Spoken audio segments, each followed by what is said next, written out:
Y terminamos, chicos, con síndrome nefrítico.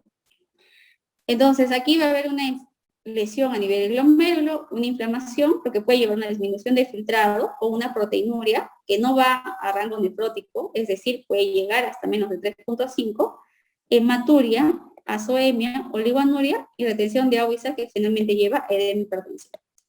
Conclusiones. El síndrome nefrítico consume un conjunto de signos y síntomas caracterizados por una proteinuria que no tiene rango nefrótico y que hace hematuria, edemas e hipertensión. Puede llevar a oligoanuria y como consecuencia azoemia y retención de agua y sal. Entonces, el síndrome nefrítico en verdad no es un tema muy preguntado, basta creo yo con que conozcan estos criterios para poder definirlo, ¿ya? Y de síndrome nefrítico en verdad son muchas causas, pues, ¿no? Dentro de la nefritis que ya les he grabado dentro de la clase.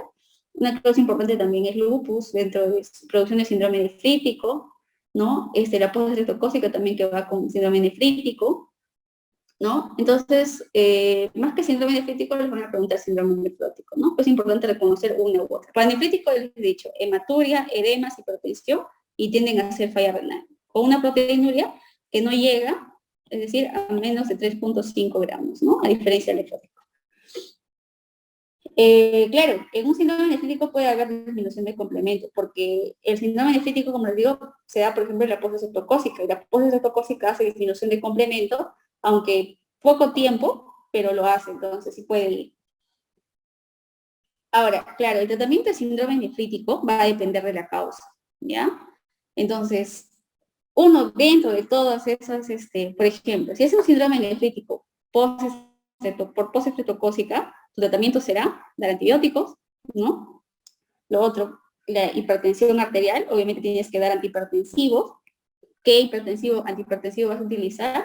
Eso dependerá si tu paciente está haciendo falla renal aguda o no, si tu paciente está con proteinuria o no. Entonces va a depender de varias cosas, ¿no? Pero si tienes, en términos generales, controlar la hipertensión, puedes dar furosemida o diuréticos para fundir edemas, y la causa de base, en ese caso, tus cambios mínimos, que le ayudarás con antibióticos. Si es lupus o una enfermedad inmunológica que te hace síndrome nefrítico, tendrás que dar tus corticoides, tus inmunosupresores y el manejo de base, ¿no? Y ya para terminar, chicos, voy a responder a una pregunta que me hicieron acerca de los calambres, ¿no? Por ahí me dijeron que por qué los pacientes luego de las diálisis hacen calambres.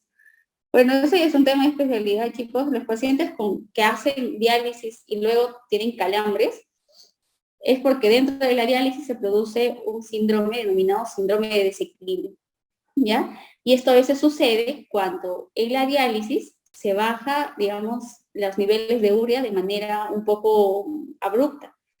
A veces no hay manera de controlarlo porque puede ser pacientes que ya han dializado bastante tiempo y aún así siguen haciendo el síndrome de desequilibrio. Puede ser una causa. Dos, que el paciente está tomando, no sé, no está consumiendo una adecuada dieta, o se está excediendo en potasio, ¿no? O lo contrario, está con hipocalemia. Entonces hay varias causas que ver ahí, ¿ya? La causa más frecuente de síndrome nefrítico es infecciosa en adultos y en niños. ¿Ya? Sí es cierto, la causa de síndrome nefrótico, en realidad, en adultos, o sea, en niños es la nefritis postestreptocócica, ¿ya? Y en adultos la causa más frecuente también puede ser infecciosa. Solo acuérdense que cuando la postestreptocócica puede darse en adultos, pero es de peor pronóstico, ¿ya? Y en niños tiende a resolver más rápido, de hecho puede autolimitarse. Ok, chicos, ya, eso sería todo. Ya la última pregunta. ¿Pacientes con enfermedad renal crónica por diabetes mellitus se pueden usar YECA y ARA2 al mismo tiempo a las dosis más altas soportables o no? No, chicos, pacientes con enfermedad renal crónica por diabetes, a los que quieres darles YECA, tienes que darles o YECAS o ARA2, porque darles... de acá podría surgir creo que una pregunta interesante. Vamos a quedar hablando un ratito. Ya, solo esto y la última pregunta que me hizo su compañera.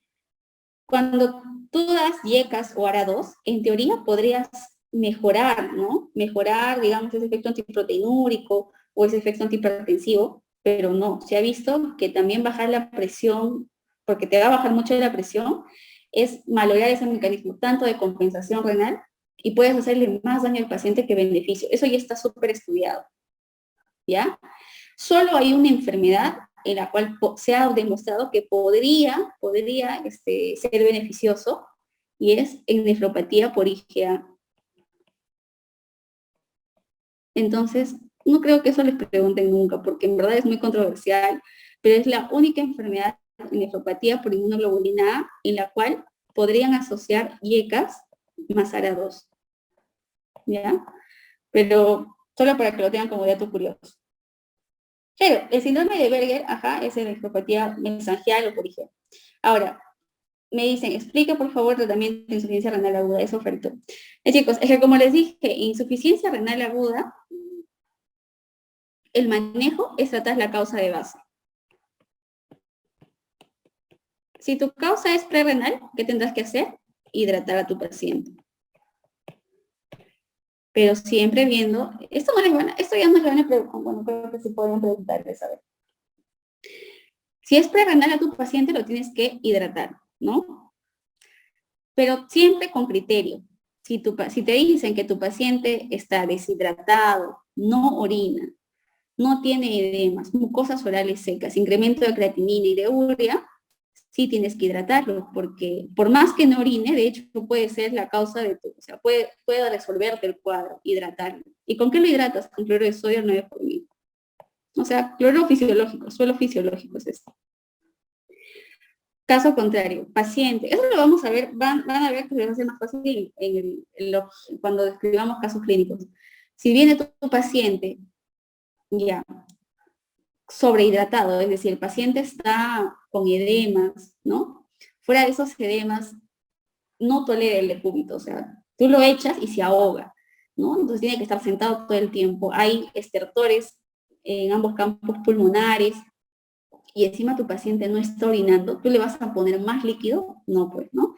Lo que podrías ayudar es con diuréticos. Entonces, va a depender mucho, como te digo, de la condición en la cual esté el paciente. En realidad, el tratamiento de falla renal aguda, insuficiencia renal aguda, es tratar la causa de base, que lo ha descompensado. Y normalmente las causas pueden ser infecciones, que es la principal causa, sepsis, es la causa más frecuente, puede ser hipovolemia, ¿no? ¿Cuál es otra causa frecuente de falla renal aguda? Bueno, no necesariamente frecuente, pero puede ser rabdomiolisis, la otra causa, ¿no? ¿Qué otras causas de falla? Y tóxicos, ¿no?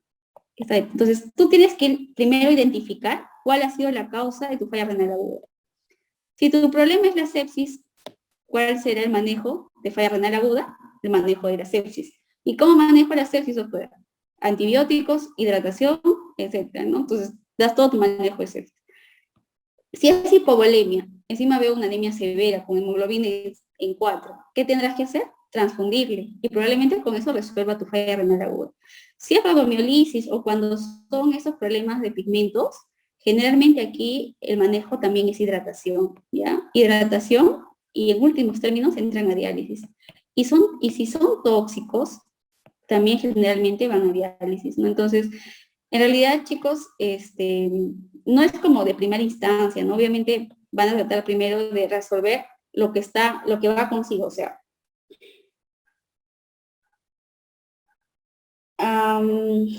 Ya, es que ahí tenemos que diferenciar algunas cosas, ¿no?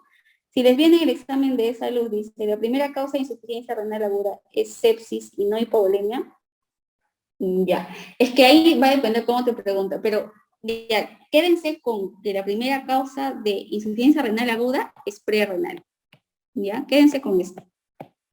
Pero si por ahí no les ponen prerrenal y les ponen algo más específico como, porque en verdad la sepsis finalmente te va a llevar a ser hipovolemia, ¿ya? Es por eso que por ahí hay la confusión, ¿ya?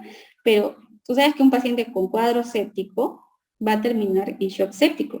¿Y qué es lo que te hace al final? Una prerrenal y finalmente te va a hacer una hipovolemia. Si bien es cierto acá yo les he puesto en, más que hipovolemia acá puede ser anemia severa, ¿no?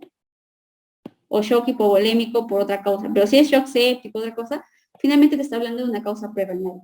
Más lo diferenciaba acá para darle ese tratamiento, ¿no? Porque el tratamiento de falla renal aguda es manejar todo lo que ha llevado esa falla renal aguda. Todos los injuriantes, ¿no? Quitar aminoglucósidos, ¿no? Mejorar la hidratación, mejorar si hay un estado de hipervolemia con diuréticos. ¿Qué más podrías hacer? Darle antibióticos si fuera necesario, corregir la dosis de antibióticos, porque acuérdense que los antibióticos se corrigen según la tasa de filtrado, no todos, ¿no? ¿Qué antibióticos se corrigen? ¿Cuáles no se corrigen? ¿Cuáles sí? Yo creo que es más tema de especialidad, pero hay algunos que no se corrigen, como ceftriaxona, clindamicina. Aminoglucósidos darías a un paciente con falla renal aguda, no, pues, ¿no? Y si le das, y tienes que darle para un cultivo positivo, dale, pero corregido, ¿no? Entonces, como les digo, el manejo de falla renal aguda va a ser dependiendo de la causa y lo que va a traer consigo. Es decir, ¿qué te va a traer una falla renal aguda? Te va a traer hiponatremia, te va a traer hipercalemia, te va a traer acidosis metabólica, te va a traer, pues, encefalopatía urémica, si hace eso. Entonces, tú ya sabes cuál es el manejo de cada uno, ¿no? Trastornos de metabolismo, de hidroelectrolítico, trastornos ácido-base, ¿ya? Entonces, que quede claro, por favor. De falla renal aguda, mecanismo prerrenal, renal y posrenal. Si te preguntan en el examen, la más frecuente, prerrenal, ¿no? Prerrenal, el mecanismo más frecuente. Y no te van a poner, pues, prerrenal y aparte hipovolemia y aparte deshidratación, te va a poner o prerrenal o hipovolemia o deshidratación o todo aquello que te lleve a hacer hipovolemia. Tú tienes que ir discriminando cuál te va a llevar a ser prerrenal, ¿ya? Normalmente si te ponen renal, normalmente acá hacen necrosis tubular, pero a veces por AINES, ¿no? Entonces, si ha habido ingesta abundante de AINES, necrosis tubular aguda por tóxicos. Posrenal, si te ponen paciente con hipertrofia benigna de próstata o cáncer de próstata, dirás posrenal, ¿no? Entonces, como les digo, siempre no les van a poner exactamente el término de prerrenal, te van a poner todo lo que te lleva a prerrenal, pero nunca te van a poner prerrenal y al costado te ponen la alternativa de sepsis, y al costado hipovolemia, al costado deshidratación, etc., ¿no? Es así como ustedes van a tener que ir resolviendo. Chicos, esto lo vamos a ver mejor cuando empecemos a resolver preguntas, ¿ya?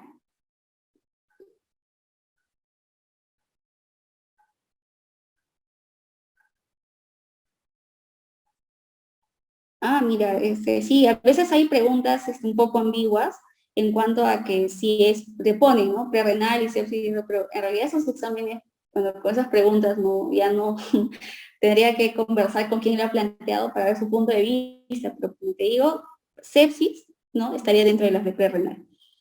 ¿Cuánto tiempo tengo para tratar la falla renal para que no se haga un daño irreversible? Bueno, si ponemos un punto de corte, menos de 24 horas, pero va a depender de qué tipo de noxa es. Si tu paciente se está chocando y tú no haces nada, a la hora o a las 2 horas, fuera de ser solamente una falla renal y un daño irreversible, te puede morir, ¿no? Entonces, va a depender mucho de la condición del paciente, ¿ya? Entonces, chicos, espero que las clases les haya gustado. Nos hemos ido un montón de tiempo de largo y yo creo que ya no es muy académico seguir conversando porque deben estar cansados, pero espero que les haya gustado la clase y hay mucho por hablar, ¿no? Nefrología es un tema muy bonito y bueno, les voy a dejar aquí mi correo, chicos, cualquier duda que tengan. Nos vemos para la fase 2 para poder seguir conversando y ya será más práctico. Van a ver que llevándose todo esto y lo más básico, con casos clínicos, les voy a hacer un resumen para que podamos resolver todos esos casos sin problemas.